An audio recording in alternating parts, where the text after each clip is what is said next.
ഓനെ തല്ല മാത്രല്ല ഓനെ എൻജോയ് ചെയ്യാനും കൊണ്ടിറക്കാൻ പറ്റുന്നുള്ളത് നാട്ടുകാരൊന്നും അറിയട്ടെ. ഓ നീച്ചിട്ടില്ലാന്ന് പറഞ്ഞാല് ഒരു തൊഴിൽ എന്നെ കൊണ്ട് എവിടെ പോയിരുന്നില്ലല്ലോ. പാട്ടച്ചോനെ നീച്ചക്കും. തിരുത്തിരി ദേവി വൈകാട്ടി എവിടുക്കാ ത്തിന്റെ മോനെ കാട്ടിൽ കൊടുത്തല്ല പോണ്ടേ പിന്നെ ഔട്ടൊക്കെ പോണ തിരുത്തിരി ദേവിയോ എനിക്ക് ഞാൻ കാണിച്ചു തരാം. പിന്നും മിന്നും കിന്നും മഞ്ഞൊക്കെ ഇറങ്ങിക്കാൻ മുഴുവൻ ഇറങ്ങി ഒരു ഒറ്റ നിന്ന് കിടക്കണം. എത്ര വെച്ചിട്ട് ഇങ്ങനെ കാത്തു കൊടുക്കാം.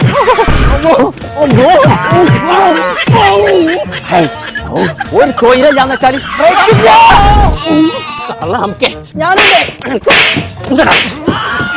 ഞമ്മക്ക് സ്വിമ്മിംഗ് പൂൾക്ക് പോണ്ട പാനോട് നിങ്ങൾ പറയോ പറഞ്ഞോ സൈന കക്കാടം പോയില്ലാണ്. അവിടെ ഗോൾഡൻ റോക്സ് ഇറങ്ങുന്ന റിസോർട്ട് ഉണ്ട്. അവിടെ അടുത്ത കൂടി ഞങ്ങൾ വെച്ച കുട്ടികളുണ്ട്.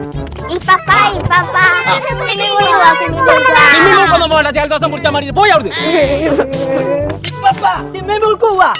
ഓരോന്ന് പറഞ്ഞിക്കാണ്ട് മൂപ്പിക്ക്. അനക്ക് വേണേജ് പോയിക്കോ. കുട്ടികളെ കുളിച്ചാനായിക്കണ്ട. ഓൾക്ക് ചീതാ പിടിച്ചെന്ന് ഇപ്പച്ചേ ഇങ്ങോട്ട് വരി. ഇങ്ങോട്ട് നോക്കി എന്ത് രസമാണ് നോക്കി സ്വിമ്മിംഗ് പൂളൊക്കെ. ഇപ്പച്ചേ അങ്ങോട്ട് നോക്കി കാട്ടിലും വൈന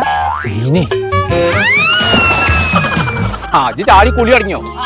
എത്ര മട്ട തണുപ്പുണ്ടോ?